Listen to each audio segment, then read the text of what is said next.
Welcome to கனி கையில் channel. இன்றைக்கி நம்ம சேனலில் கின்னி பழம் ஜூஸ் எப்படி போடுறது பார்க்கலாம். அதுக்கு நான் முதல்ல இதை வட்டமாக கட் பண்ணிவிட்டு இது உள்ளே இருக்க விதைலாம் எடுத்துட்டேன். இது 2 விதையும் எடுத்துட்டு ஸ்பூனில் வச்சு இப்படி அள்ளி போடணும்.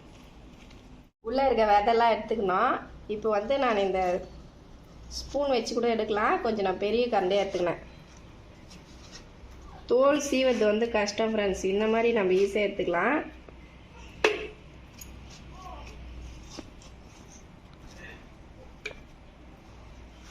இப்படி வச்சு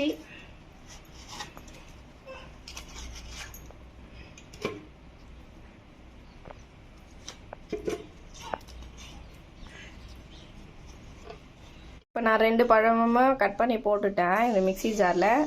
நீங்கள் பாருங்கள், இந்த ஸ்பூன் வச்சு தான் இது உள்ளே அப்படியே நல்லா க்ளீன் பண்ணிட்டேன்.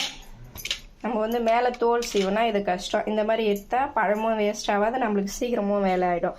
இப்போ நான் இதை கூட சர்க்கரை கொஞ்சம் ஆட் பண்ணிக்கிறேன். இப்போ இது கொஞ்சம் தித்திப்பாக தான் இருக்கும், இருந்தாலும் லைட்டாக சர்க்கரை ஆட் பண்ணிக்கிறேன்.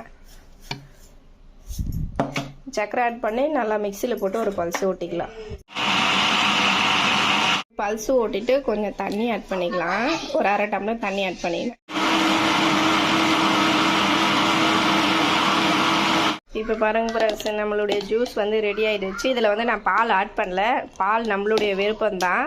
ஆட் பண்ணுறதுனா ஆட் பண்ணிக்கலாம், இல்லைனா நான் இதுவே ஒரு சிலருக்கு பால் ஸ்மெல்லாம் பிடிக்காதுல்ல, அதனால் நான் பால் ஆட் பண்ணல. இப்போ இதை கிளாஸில் ஊற்றிக்கலாம்.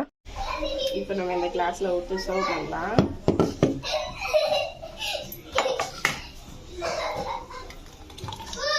தண்ணி வேணும்னா தண்ணி ஆட் பண்ணிக்கலாம் ஃப்ரெண்ட்ஸ். நான் தண்ணி 1/2 டம்ளர் தான் ஆட் பண்ணேன். நம்மளுக்கு தண்ணியாக வேணும் அப்படின்னா தண்ணி ஆட் பண்ணிக்கலாம், நம்மளுடைய ஆப்ஷன் தான்.